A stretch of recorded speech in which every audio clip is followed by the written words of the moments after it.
And welcome to another episode of the Michigan Sports Truth Podcast.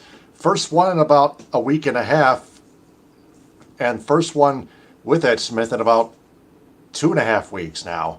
So, we got a lot to talk about. Michigan football, the Tigers, and the Lions. First off, Michigan Wolverines football head coach Jim Harbaugh was suspended for the first 4 games of the NCAA football regular season. Now, he admitted his wrongdoing, and he and the NCAA are working on that 4 game suspension.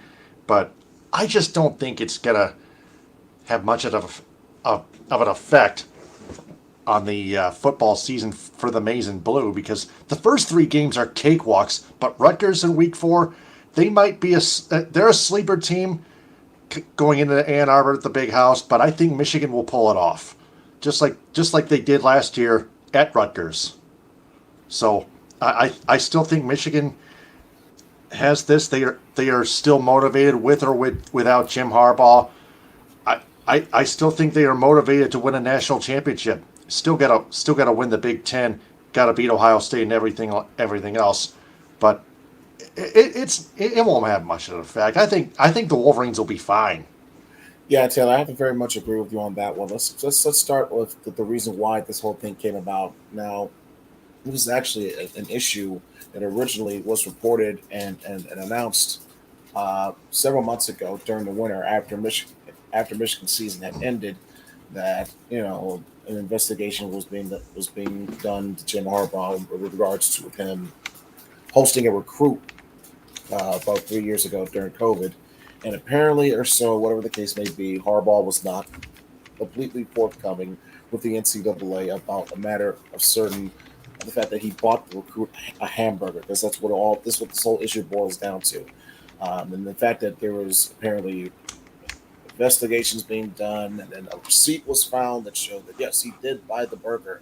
So apparently, that specific action of how Harbaugh was not completely forthcoming 100% with the NCAA, apparently it warranted enough to be declared a type of separate tier type of violation, I think level 2 type of violation, which warranted this this suspension to begin with. Now, apparently, according to Bruce Feldman, as he said on the Rich Eisman show, uh, 6 games was considered instead of 4.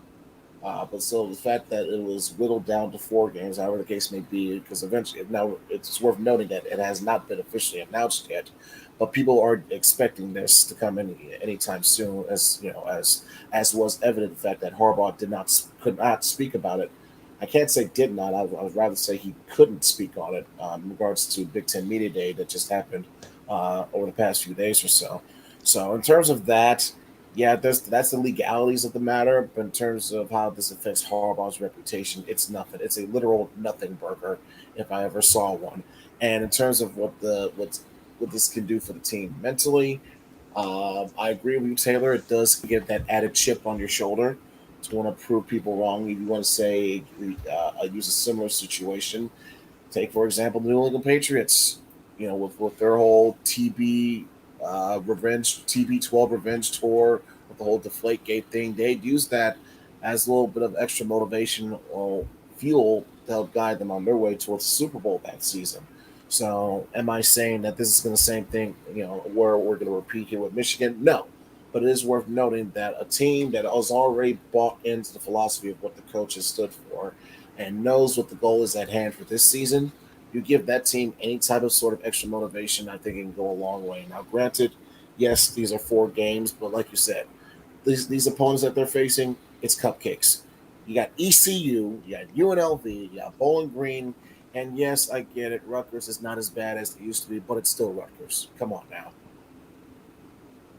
Yeah, those are very easy teams, and there's not And much else to say besides, about that. it's not. Besides, I think this gives a good chance for some of the other interim, some of the other assistant coaches, whether it be Jay Harbaugh, whether it be Sharoni Moore, or whether it be Mike Hart, to get their own turn at the wheel, so to speak, if you want to say, in regards to how they would implement things if they were the head coach in charge. So it'll be a neat little dynamic to see. I think for these first 4 weeks to see.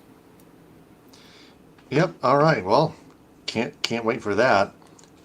Plus, speaking of which, the Big Ten has added the Oregon Ducks and the Washington Huskies, those two schools, to their conference. I think those two teams will be playing in the conference. I think next year. Correct me if I'm Yeah, wrong. it's looking like they'll be formally added to the Big Ten in 2024, along with USC and UCLA, as was previously mentioned. So, in regards to this, it's not really too much of a surprise when you consider of how the Big Ten took the two biggest names you could think of from the Pac-12. So let's just take the next two biggest names, and these are two schools that, in terms of geography standing, is not that far separated, so you can still keep up the element of their own, cross-state rivalry in that Northwest Pacific region. Um, and not to mention, well, it's the fact that I specifically mentioned that region, it now creates a presence for the Big Ten to where you can see them from literally coast to coast, whether it be the East Coast, starting at the East Coast with Rutgers, traveling through the Midwest with your classic Midwest schools, and then branching further out, with including the likes of Nebraska, and now what we see here with what out west in LA, including the likes of USC, UCLA, and now what we see here with Oregon and Washington. And with Oregon, by the way, and let's not forget the fact that you get a nice uh, reserve, uh, I would say connection, so to speak, with the Nike apparel crew. So we'll see how that would go. And what is this has caused long term effects. Obviously, we see more realignment happening as a result. We've seen the Big 12 follow suit. The ACC is making plans. The Pac 12 is essentially crumbling and dismantling as we speak. And eventually, we're going to be moving, I think, rocketing headfirst more and more towards an era of where we'll be seeing nothing but super conferences in college football. So it'll be a dynamic to see unfold as we speak. But I do believe that is the end result that we're heralding towards. All right. Well, bring on that competition. I still think Michigan will roll past at least Washington. Michigan will be a tougher task for Washington and and for Oregon. Well, let's not forget, not just Michigan. These are new opponents for Michigan State and Ohio State too. Yep, yeah. Michigan State actually has played Washington, but that was Hmm. on the road. Yeah, but You know, these are we're talking. Spartans Yeah, and got obviously railed in that game.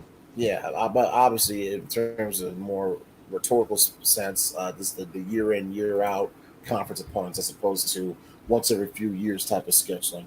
It is also worth noting that you're as opposed to USC and UCLA that were able to retain their full revenue shares upon entering the conference. Oregon and Washington will not get that luxury, although both schools will be getting paid about $30 million plus annually by the conference, which in turn is going to create a trickle down effect, if you want to call it that, of the other teams in the conference getting paid of likes upwards of to potentially $60 million. So yeah, if money was a key decision in this agreement, absolutely it was. Yep, lots of money. So, moving on, the Tigers are keeping Eduardo Rodriguez. Yes, starting pitcher Eduardo Rodriguez had invoked his 10-team no trade clause to stay with the team because his family, he wanted to stay close to them. They live on the East Coast, and he that's the reason why he wanted to stay away from West from playing on a West Coast team like the Los Angeles Dodgers and stuff. He blocked the trade with a to the Dodgers with his no trade clause and stayed with the Tigers. So not only does he have a close family living on the East Coast, he loves the Tigers franchise. Well, It I wouldn't appears. say I agree more so in the first part. I can't say I agree yet on the second part because we still got to see what he's going to do in the off season. He's likely gonna opt out still, but is he gonna come back to the team? And if so, how much? Because he probably will be wanting to be expecting a nice payday, a nice pay raise to wherever his next contract will be, whether it be here or somewhere else. He's going to be wanting some money. So trust Yeah, me, Erod had his own personal reasons besides being close with family as to why he wanted to stay with, or at least not invoke his no trade clause for this instance. I'm conflicted about that because yeah, it's a nice talented piece that you can keep with your team at least for the rest of this season, but still, it feels like Scott Harris, you kind of dropped the ball on this one in terms of holding out, and trying to see if you can get the best deal possible, whatever, for Erod, only for yeah, him to turn around and just invoke his no trade at the right at the 11th hour. I feel like a missed opportunity. Now, I think at least you were able to get something for Michael Lorenzen, but the fact you weren't able to get anything from Erod, and the fact that you could still potentially lose him for nothing in the offseason, has fans criticizing Scott Harris, and I think for somewhat legitimate reasons on this he just didn't do his decision. homework. No, he just didn't. No. So, speaking of Lorenzen, they traded him to the Philadelphia Phillies for prospect second baseman Hao-Yu Lee. Mm-hmm. And I believe that's the first Asian, or probably specifically Japanese, Tigers player since Hideo Nomo back in 2000. Yeah, you probably would be correct about that because I can't remember another Asian or Japanese player that of noteworthy status that played for the Tigers since Nomo back in those days. So you might be accurate about that. Yeah, I remember Hideo Nomo, the tornado, playing for the Tigers in their inaugural year at Comerica Park. Yeah, but that was when Nomo was not at his best days, No, unfortunately. no, I believe But it was past his prime. speaking of in terms of the matters of this trade, at least I would say you do get a utility infielder in lead, to where if you can play him at second base, you can. If you can play him at third base, you can as well. And with other prospects that you have coming up that do play in the infield, Keith what's it? Colt Keith, I believe, was one of the names I heard about. Um, Yeah, Colt Keith is still in the minors yeah, in the but he's Tigers organization. but he's a potential corner man, I think, at third base, I believe. So if you could say, for example, if you can play Hao-Yu Lee at second and say Colt Keith at third, that could be potential a nice tandem piece or tandem pieces for your infield in terms of future years. But in terms of what we can get now, it was the best thing. It was the best that you could get, in my opinion, if you're Scott Harris, because it wasn't like exactly an absolute fire sale like it was a few years back. So in terms of what you could get, I thought you got the best deal possible for Lorenzen, but you still fumble the bag when it comes to Erod. So I think that was I think that's about a fair assessment and a fair critique that you can make for Scott Harris for his first deadline here in Detroit. Yeah, and I've been hearing that Scott Harris, starting in the off season, is looking for a new general manager because he's the team president, Correct. right? Yeah, Oh, and worth noting, we were talking about Michael Lorenzen. How got ironic a no hitter he just threw a no hitter tonight. in Philly. Yeah. So yeah, more pain and torture for Tigers fans to watch. I'm sure. Lovely. Yeah, they they just weren't good enough to stand pat or buy. So what choice did they have, right? Yeah, but it just seems like so apropos and right on schedule to where you're used to the song and dance now if you're a Tigers fan, where we see potential prospect or up and coming player or something that you see as talented. We know we're probably not going to keep him anyway, but you wish you could. And then when you do get rid of him, or your things don't work out here, he immediately does better somewhere else. It never fails. It honestly never fails. Right. The Tigers have claimed pitcher Andrew Vasquez off waivers from the Philadelphia Phillies, speaking of which, and have designated outfielder Nick Solak for assignment. So, Andrew Vasquez, he pitched earlier tonight at Comerica Park with the Tigers. And I'm looking up the box score. Tigers took 2 out of 3 from the Minnesota Twins, by the way. Mm. Vasquez, just a third of an inning, no runs, no hits, no nothing, no walks, no strikeouts. He's got a 2.23 ERA total this season, and a 126 WHIP.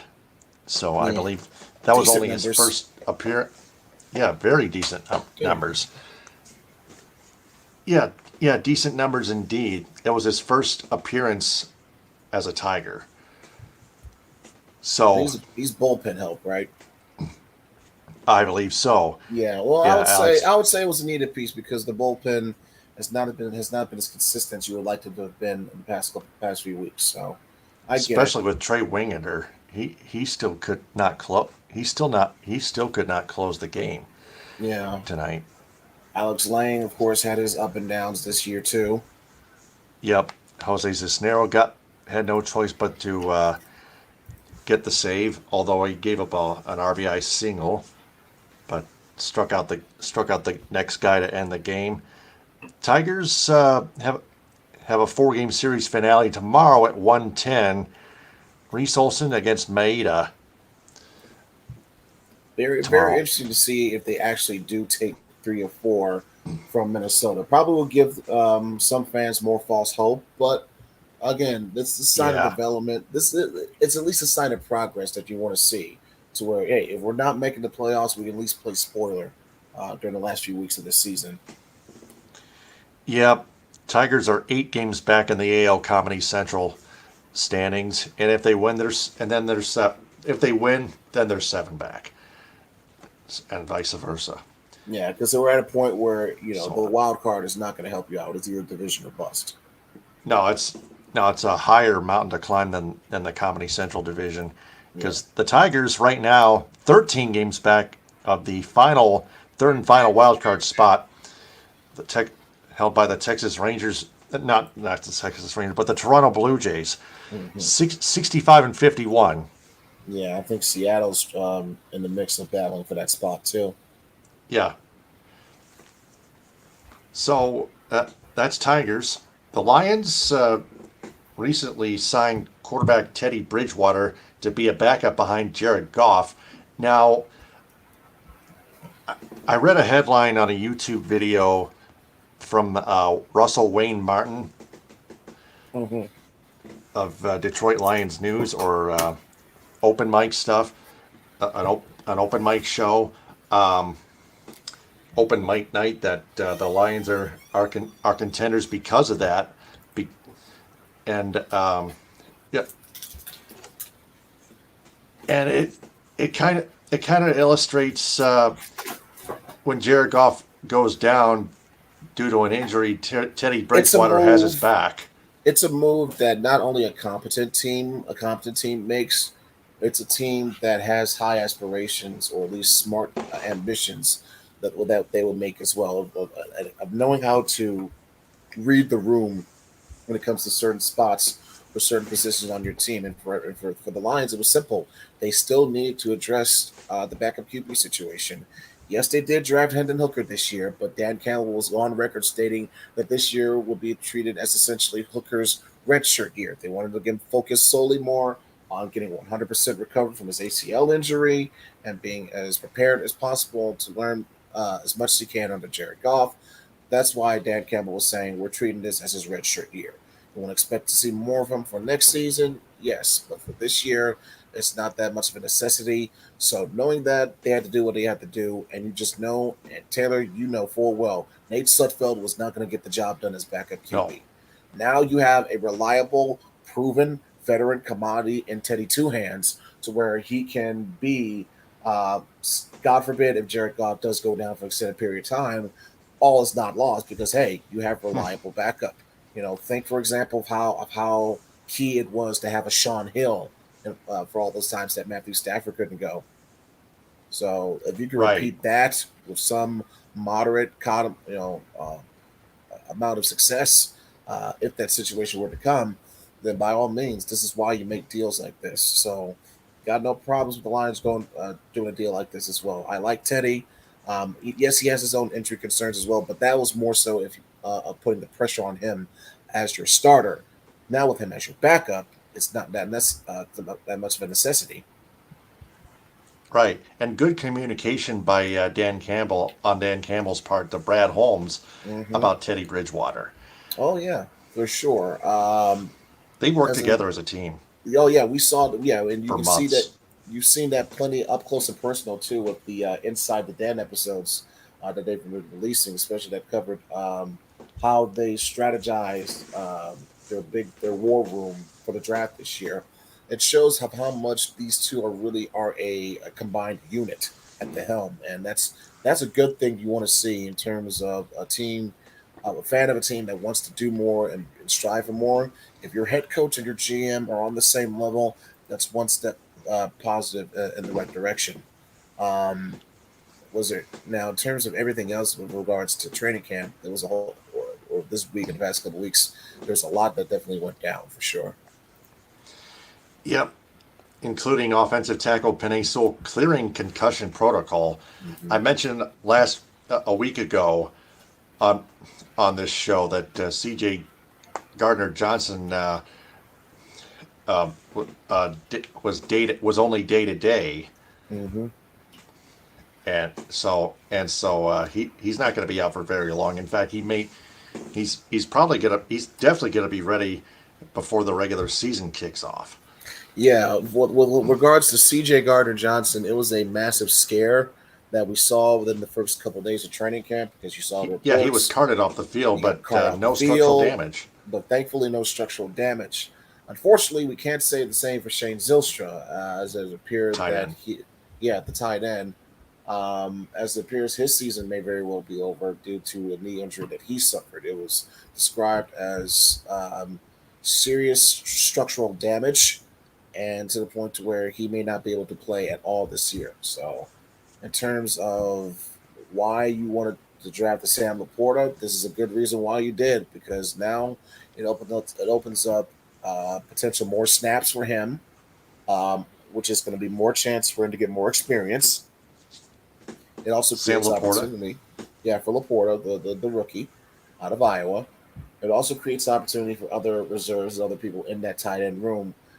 Similar of what they were doing last year with Zilstra, with Brock Wright, and others, for example, after they traded Hawkinson. So this is just a similar set of circumstances. Okay, one of our guys went down, next man up. That's all there is to it. Now, in terms of Penei Sewell with his concussion protocol, he was able to clear it. Yes. In terms of how he got there originally, I don't know if it was reported because the team made sure to not fully put it out there, but apparently it was caused by a hit from Aiden Hutchinson. Now Hutchinson had apparently there's a tweet on there. I'm pretty sure I retweeted it. You can find it on Twitter, by the way, at EdSmith313. And yes, I'm still calling it Twitter, not X. Elon Musk can suck it. But yeah. Yeah, Anyway, he's in legal trouble, by the way. oh But move good, on. good. But Karma continue. comes around. Karma comes around. Anyway, but yeah, Hutch apparently had laid a big hit on Sewell. It caused him to enter concussion protocol. And Hutchinson also took ownership for the hit afterwards, but it wasn't so much of a big serious deal. So as we can see, Sewell's back. He's okay. I just saw clips of him manhandling Kayvon Thibodeau in joint practices earlier with the Giants. So it's clear that the big boy is okay. Speaking of Lions and Giants and Lions, this Friday at 7, but they're not televised on any channel at all. Oh, really? Now, interesting. Uh, the way I looked at it on my phone, Huh? there was no TV channel listed. Nothing, anything on the local stations. Not even on 2 or 7. No shit, Sherlock. Not that I can see. No. My goodness, wow. But hey, at least I'm like it's not I'm too like much what of an the fuck? important. It's I'm not like too what much. the fuck is that? I know it's very weird, especially for the first preseason game of the season. But the main objective, though, would be to see, in terms of injuries, let's not forget other injuries or other people, notable names. Marvin Jones, he was activated from the NFI list, the Yep. same list that Hendon Hooker is currently on right now. Marvin Jones just got activated. You already mentioned CJ. You already mentioned Zylstra and mentioned Sewell as well. I mean, even Laporta was dealing with a slight ankle issue. Hmm. Jameson Williams had to miss a couple of days. Was it Denzel Mims? He was dealing with leg issues. So you're going to get nicks within your first couple of days, first couple of weeks of training camp. As long as nothing is too serious and it carries over well to where you have a healthy preseason and nothing and nobody of noteworthy gets hurt, that's just the main objective. Um, Yeah, they'll but be yeah, fine. yeah, for sure. And with things what we're seeing at training camp so far, with massive fan presence that you see out there, the fact that preseason, not preseason, season tickets uh, at Ford Field are completely sold out, which is the first time that's ever happened at Ford Field. I'm sure it's happened at least once or twice at the Silver Dome, but that has not happened ever in Ford Field's history, 20 plus year history until now. The buzz and excitement is there. Um, while Jameson Williams may have his ups and downs, that's okay. You want to get as much action back into it as possible because this is essentially his rookie training camp. Remember, he was injured last year going into the season, so he really didn't have much of a chance to experience then what he's experiencing now. And because of his gambling problem, I wouldn't say problem, but the his adherence to not pay attention to that rule specifically that led to him getting suspended for 6 games. This is the most playing time that he's going to get between now and the end of the preseason. So it's good to see him trying to utilize it as much as he can. He had one bad day, but he follows it up with a couple of good days as well. I think it's a matter of getting the right chemistry with his quarterbacks, figuring out his route running, creating better separation. Because obviously, once he is in space, he is as dangerous as a weapon as you can. Probably the only one just as dangerous as him, if not more, would be his fellow Bama teammate, Jameer Gibbs. Because of what we can see already out of training camp, this is the reason why I was saying Jameer Gibbs was one of my favorite players to look at in this draft. And you can already see why, how he's moving around, making linebackers look silly, being a weapon in the red zone, making great catches. He's everything you could have hoped for, and then some. You could say the same for Sam Laporte as well, but Gibbs has been the absolute standout here. Him and Brian Branch as well, the Bama boys showing out.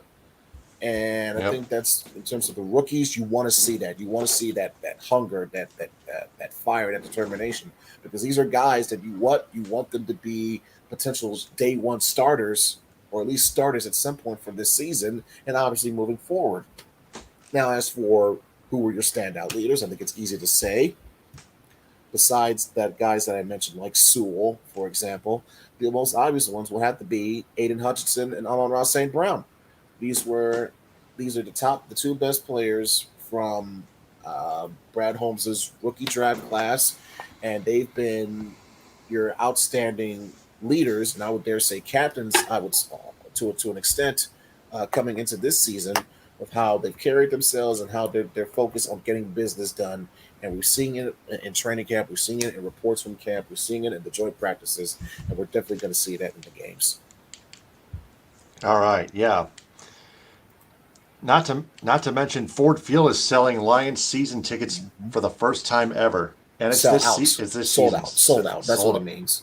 Yeah, sold out completely. Season tickets sold out. They're all sold out. Season tickets are all sold out. Wow.